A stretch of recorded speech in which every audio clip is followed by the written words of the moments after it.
let's talk a little bit about, you got a lot of, returns coming back from Branson and Chase. Talk a little bit about your guys coming back this year. Yeah, we do. We got some good players coming back, and I think both of those guys have grown this year, Colton. They're going in there last year. So Chase came in at midterm, same time as I did last year, so he kind of was getting a feel for everything, but I think he's got a feel for it. He's grabbed his team by the throat and said, let's go. So I'm looking forward to seeing where he's going to go. And then I think what you'll see in Branson is we used him like he was finally utilized last year, and we used him, and it was really productive for us. But at the same time, there was a lot of growth.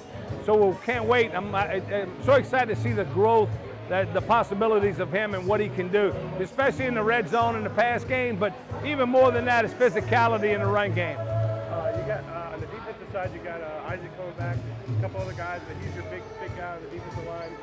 How is he taking on the role, especially with the new coordinator? Well, I think it's the same thing. I think that Isaac's done the same thing that Chasen's done.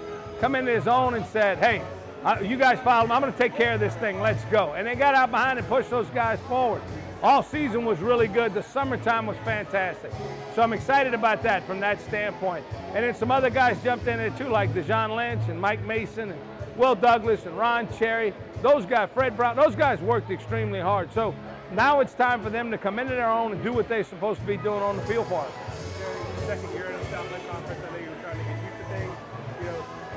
What's it look like this year? I know last year you were just kind of coming in and didn't really know what to expect. Well, last year I was told certain teams weren't going to be any good because of the history. Everything got topsy-turvy, so the whole conference is up for grabs. We can win every game in the conference. We can lose every game in the conference. This conference is a good conference. It's a well-coached conference.